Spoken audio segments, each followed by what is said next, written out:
নমস্কাৰ দৰ্শকসকল, মাত্ৰ দুটা বাতৰি, সম্পূৰ্ণ বাতৰিটো চাই থাকক। বিশেষ আদালত গঠনৰ অনুৰোধ, প্ৰধানমন্ত্ৰীলৈ পত্ৰ জুবিনৰ পৰিয়ালৰ।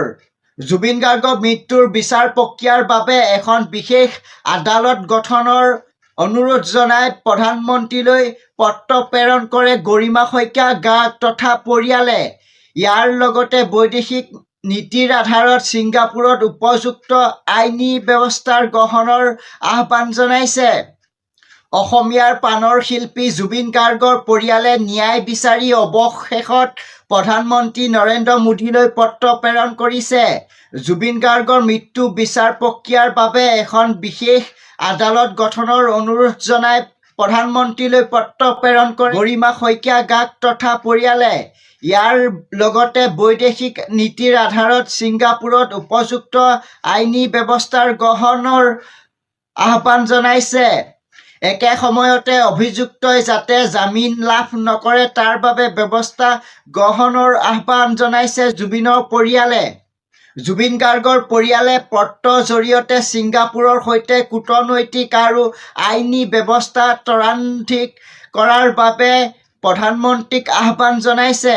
কৰ্ণাটকৰ ন্যায় প্ৰক্ৰিয়াৰ ওপৰত নজৰ ৰখাৰ লগতে ছিংগাপুৰ আৰক্ষীক সকলো তথ্য ভাৰতক প্ৰদান কৰাৰ ব্যৱস্থা কৰিবৰ বাবে আহ্বান জনাইছে গৰিমা শইকীয়া গাৰ্গে। জুবিন গাৰ্গৰ পত্নী গৰিমাই এই পত্ৰ প্ৰেৰণ কৰাৰ কথা সামাজিক মাধ্যমৰ জৰিয়তে অৱগত কৰি কয়, ভাৰতবৰ্ষ গৌৰৱতান্ত্ৰিক ৭৭তম গণৰাজ্য দিৱস পালনৰ প্ৰাকক্ষণত দেশৰ প্ৰধানমন্ত্ৰী শ্ৰীযুত নৰেন্দ্ৰ মোদী ডাঙৰীয়ালৈ প্ৰণাম জনোৱাৰ লগতে আমাৰ পৰিয়ালৰ তৰফৰ পৰা অসমৰ হিয়া আমঠু জুবিন গাৰ্গৰ ন্যায় প্ৰক্ৰিয়াৰ সন্দৰ্ভত এক স্মাৰক পত্ৰ প্ৰেৰণ। প্ৰতিটো দিন ৰাতি এতিয়াই মাথো এটাই আমাৰ লক্ষ্য, জুবিন গাৰ্গে সম্পূৰ্ণ সত্য, শুদ্ধ আৰু উচিত ন্যায় পাবই লাগিব। দোষীয়ে কঠোৰতম শাস্তি পাবই লাগিব। এই বিষয়সমূহৰ ওপৰত ভাৰত চৰকাৰৰ হস্তক্ষেপৰ অনুৰোধ জনাইছে গৰিমা শইকীয়া গাৰ্গ তথা পৰিয়ালে।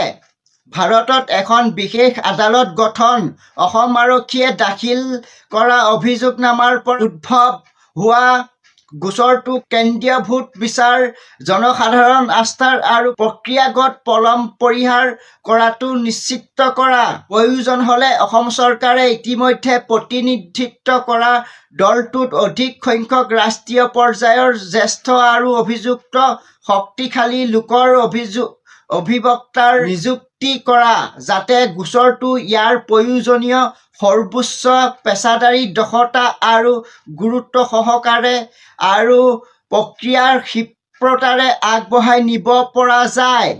উপযুক্ত ন্যায়িক আৰু প্ৰশাসনিক ব্যৱস্থাৰ জৰিয়তে বিচাৰৰ দ্ৰুত অনুসৰণ, যাতে সময়ৰ দ্বাৰা ন্যায় পলম নহয় বা পাতল নহয়। ন্যায়ৰ সম্পূৰ্ণ প্ৰক্ৰিয়া চলি থকালৈকে অভিযুক্তৰ কোনো এজনো জামিনত মুক্ত হ'ব নালাগে আৰু অভিযুক্তক সম্ভৱপৰ কঠোৰতম শাস্তি প্ৰদান কৰিব লাগে। ছিংগাপুৰৰ সৈতে সক্ৰিয় কূটনৈতিক আৰু আইনী সংযোগ বৃদ্ধি কৰা, কৰ্ণাটক আদালতত সৰ্বোচ্চ পৰ্যায়ত চলি থকা কাৰ্যবিধি নিৰীক্ষণ কৰা, সকলো প্ৰাসংগিক সামগ্ৰী, সাক্ষ্য আৰু তথ্য ভাৰতীয় কৰ্তৃপক্ষক উপলব্ধ কৰাটো নিশ্চিত কৰা, পাৰম্পৰিক আইনী সহায়ৰ বাবে সকলো বৈধ পথ অন্বেষণ কৰা আৰু বিচাৰ ক্ষমতাৰ জটিলতাক সত্যৰ বাধা হিচাপে পৰিগণিত হোৱা বাধা দিয়া। পিছতো খবৰ, টিকট বাতিল কৰিলে হেৰুৱাব সম্পূৰ্ণ ধন। জানক বন্দে ভাৰত স্লিপাৰ নিয়ম।